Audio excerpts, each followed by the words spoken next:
Andy Kers.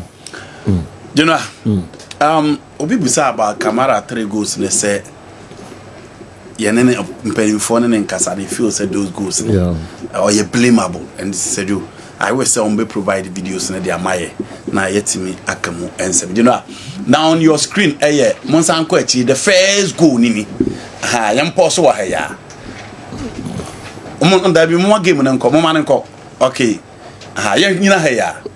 Now look at the position of the goalkeeper at rank bin amore 3 against 3 into how 1. The only time you can blame the keeper. Now, technically, I mean, discuss the proceedings before I talk about the goalkeeper. So, within the 18 box, 3 players from Kotoko and 3 players from Camara United. And over the positioning of the 3 players are Kotoko players, there's no shape. That is where you blame the goalkeeper, because one attribute of a very good goalkeeper, they say, also team defense ye into organization and arrangement of defense an attribute of a very good goalkeeper. Into your goalkeeper boy team can say or that poor one born to me my so in terms of the shape I will blame the goalkeeper, but in terms of goal why don't you blame the players themselves? Are they all not professionals? No, maybe players not there. Now if I'm to blame the players, share the position of the last 3 players. And you know, 18 of Kotoko. 3 players, no. So, okay, born is a free, say never na home. It was so more running quick, a bit close to those players. Because, say, 1 against 1, Class Franco within the 18 box are still a danger for Kotoko. Yeah.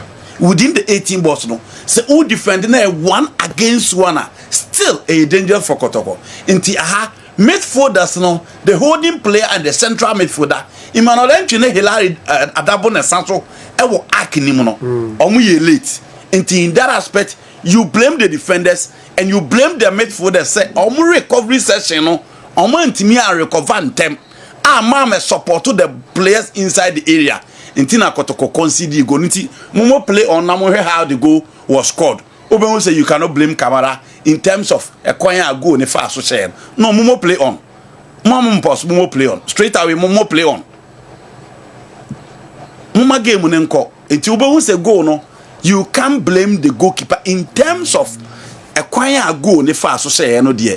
Untimi yes, enti straight away ube say untimi blame goalkeeper no, because we of course Kotoko ntimi nya hohoe. Go with the blame. Oh, kwanya goal ne fa so say there had said you can't blame the goalkeeper. Now muma the second goal in somra. Enti 1 January out of 90 you blame the goalkeeper. Now this is the second goal. No, we are born and now call it for penalty. And game in a lead year, the second goal. No, into the end, how the goal was scored. Into hanging and I got to place the way. Hanging and I got to, you know, what you share. Shakwaya go the fast by. One, you cannot blame the goalkeeper. But 1-2, Eddie Kotoko defend. Oh, it is a joke. Build up. No, I'm looking at it from this angle. One, young post was here. Share the 1 Kotoko place. How did you hire?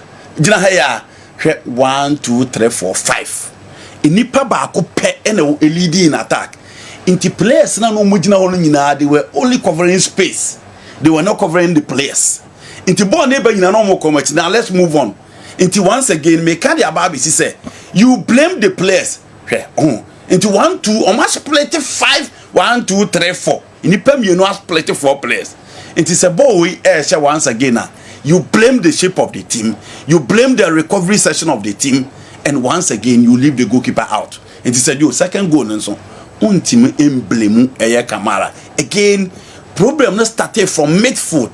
Into midfield players now was say movement in there, yeah. Maybe I say almost second goal. Maybe I know move corner. Any maybe other player no head to watch. You know, because obey any other. Okay, yeah, my game nko. Yes, uncle. One pass, my game nko. Yeah, should be a Camara move akon. Said you, maybe no okon. You know be. Said you, born or dey bar right. Post no just post ni na player. Said you, instead say go move towards. Oh, yes, I'm. No, the ball na bad. Said you, he was moving toward the player. He was moving toward the ball. He was post no one ni na ma. Right on. You know, say go bad so direct no. The way oban so. So you wey so oban so. Shall be Ojano. Monsa Monko. Attack and the ball. Okay. Said it's difficult to blame the okay. Osevia, said you one baby are born on the Pia baby are born was up on was all. Apart from say ye both free kick now war need dinner for a goalkeeper.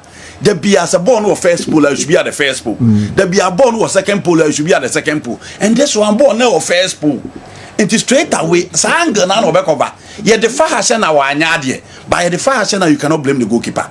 Into way players na and cause omu close to born was central midfield no. Said you share how the how many Kotoko players in now? 1, 2, 3, 4, 5, 6. Defense now just poor organization exactly. At the back. Very poor defense. Very poor organization at the back. And you crack. So we are marching over and over. Now, Sabango hair and got a bonus. Say you. But it's your home to the Tissa. Guy no shall live. Yes, we are so far. I cry foul. It was all foul player. Until you leave the goalkeeper out, you can't blame the goalkeeper. Well. You see, one thing say in player kitabo, nasa even on foul no krana, body ne pemini kakra, na man ne ball no peso bono, enye demano, cannot say yesterday.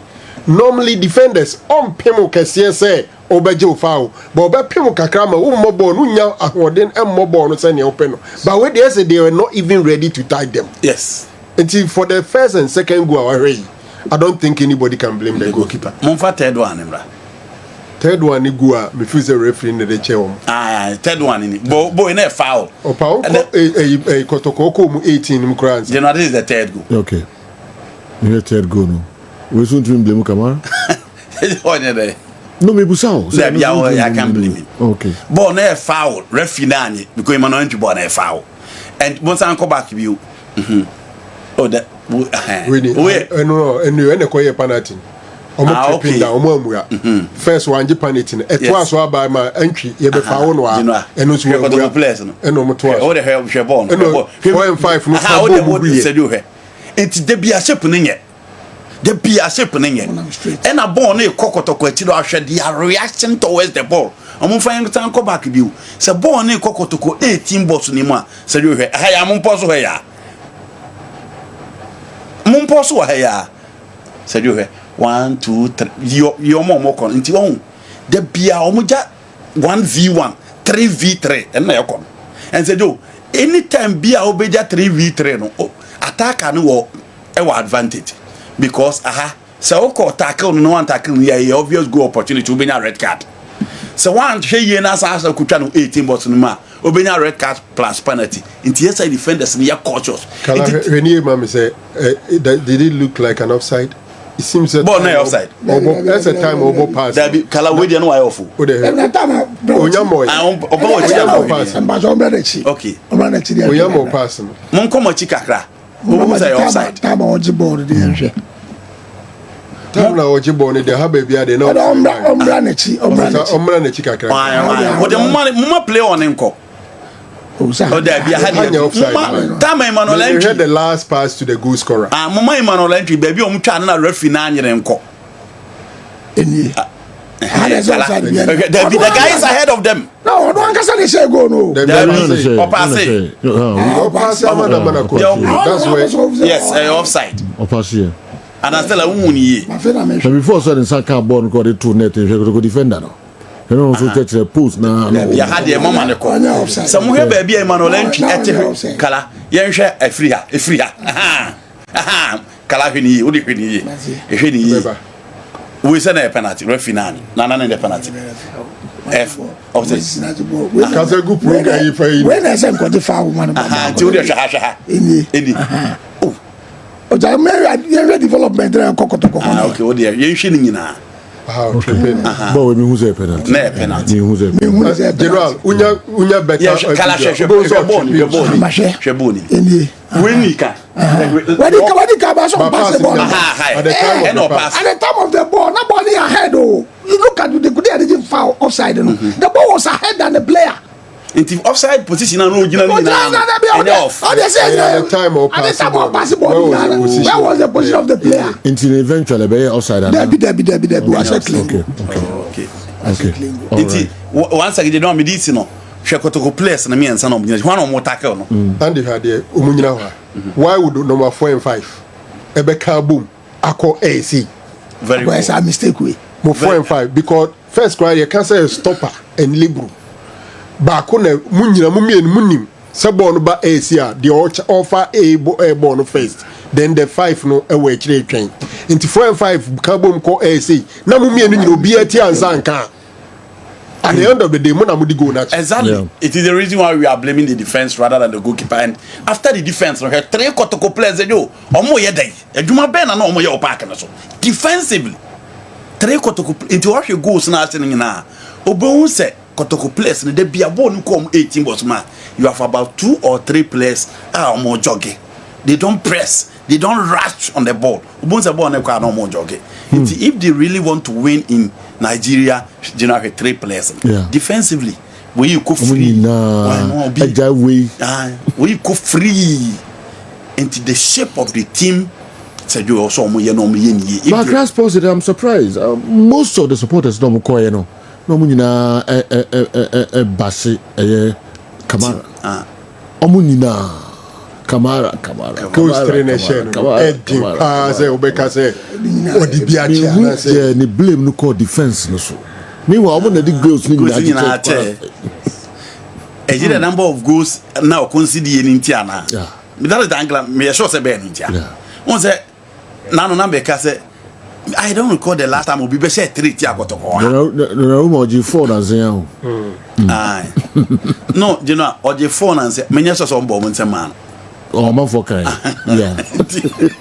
Sana hanzo engofo beka. Yeah. And I say Camara is one person. No say you or divide your opinion so Yeah. And then no amount Kotoa performance. The next time no the say Franco mu goalkeeper the performance na amount. The next time no amount Alison kakra. Yeah. Oh why no the keeper the aba betato. Nti onye goalkeeper within the team fans nyina hagina tum say goalkeeper we there. Obama the safest pair of hands. Or the po ni ma ye ho atoye. Onye sa goalkeeper ni bia. Eti ebre bia say or consider more goals.